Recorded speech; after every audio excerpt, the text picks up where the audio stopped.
SCC classes West Bengal বোর্ডের আরও একটি নতুন ভিডিওতে সবাইকে স্বাগত জানিয়ে শুরু করছি আজকের ভিডিওটি। আজকে আমরা দশম শ্রেণী 2025 ছায়া প্রকাশনীর ভৌতবিজ্ঞান ও পরিবেশ, যেটি দুয়ারে গাঙ্গুলি ও মাইতি, এই বইটি থেকে আজকে আমরা করছি চ্যাপ্টার 3 রাসায়নিক গণনার অনুশীলনী থেকে প্রথম যে ম্যাচিংটা রয়েছে সেটা হলো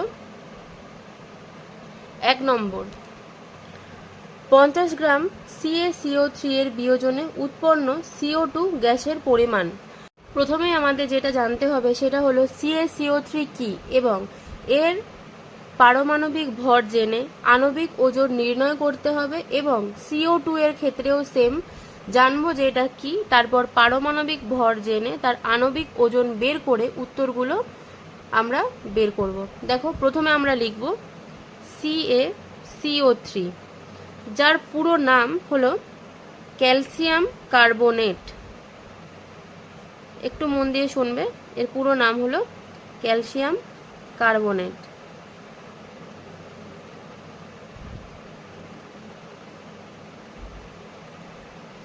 এবং এর পারমাণবিক ভর, এটা মানে কি ক্যালসিয়াম, এটা হচ্ছে কার্বন, আর এটা কি অক্সিজেন, এই তিনটে মিলিয়ে কি হয়েছে ক্যালসিয়াম কার্বনেট। তাহলে Ca এর পারমাণবিক ভর কত? এর পারমাণবিক ভর হলো 40। সি মানে কি কার্বন, কার্বনের পারমাণবিক ভর কত? 12।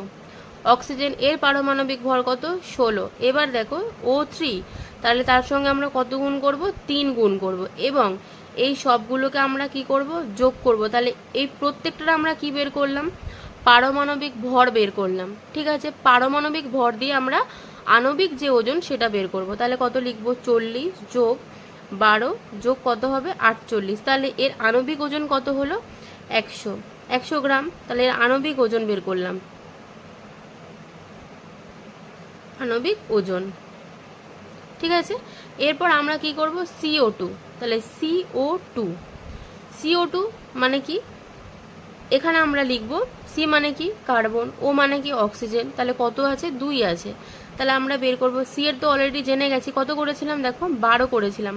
তাহলে 12 যোগ 16 গুণ 2, তাহলে কত হবে? 44 গ্রাম। এটা মানে কি হলো? Carbon die oxide. ঠিক আছে, এরপর আমাদের যে প্রশ্ন সেটা জানতে চেয়েছে, বইটা আমাদের বলেছে CaCO3 এর তাপীয় বিয়োজনে কি উৎপন্ন হয়েছে? কার্বন ডাই অক্সাইড উৎপন্ন হয়েছে। শুধুমাত্র কার্বন ডাই অক্সাইড এখানে উৎপন্ন হয়নি, এর সঙ্গে আরও একটা জিনিস উৎপন্ন হয়েছে। সেটা কি? সেটা আগে লিখে দেখাচ্ছি। তাহলে COC এর তাপীয় বিয়োজনে উৎপন্ন হয়েছে কি কি? দেখো, CaO ও CO2 মানে কি? CO2 মানে হচ্ছে কার্বন ডাই অক্সাইড। এবার দেখো CaO মানে তো আমরা জানি না, তাহলে CO মানে কি এটাও আমাদের জানতে হবে। তাহলে এটা মানে কি? Calcium oxide. ঠিক আছে, ক্যালসিয়াম অক্সাইড। আচ্ছা, এরপর আমরা মেন যে অঙ্কটা করব সেটা হলো, ভালো করে বুঝবে, সেটা কি? CaCO3 এর মোলার ভর আমরা তো নির্ণয় করলাম।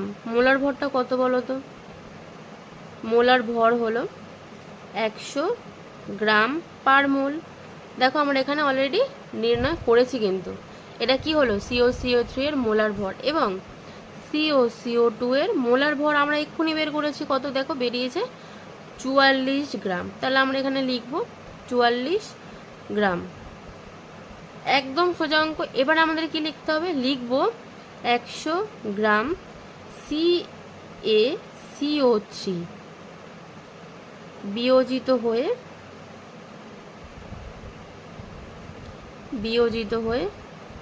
44 গ্রাম CO2 উৎপন্ন হয়।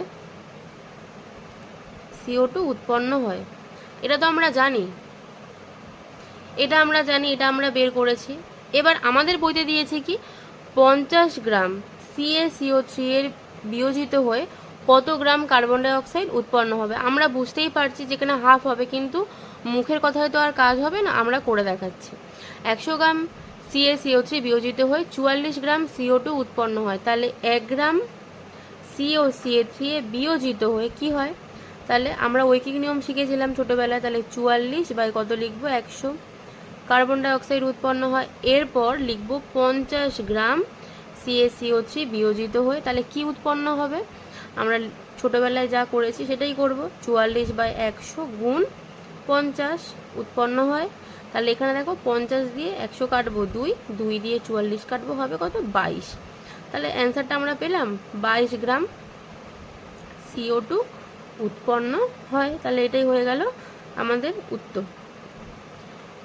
পুরো অঙ্কটা আমি দেখিয়ে দিচ্ছি, দেখে নাও। এই হলো পুরো অঙ্কটা। ভিডিওটা আমি এখানেই শেষ করলাম। ভিডিও যদি তোমাদের ভালো লাগে তাহলে সবাই লাইক, কমেন্ট এবং সাবস্ক্রাইব করবে আর নিজের বন্ধুদের মধ্যে ভিডিওটা শেয়ার করবে। আরও যদি কিছু জানার থাকে তাহলে আমাকে অবশ্যই কমেন্টে জানাবে, আমি করে দেব। শেষ করলাম আজকের ভিডিওটি। সবাই ভালো থেকো, ধন্যবাদ।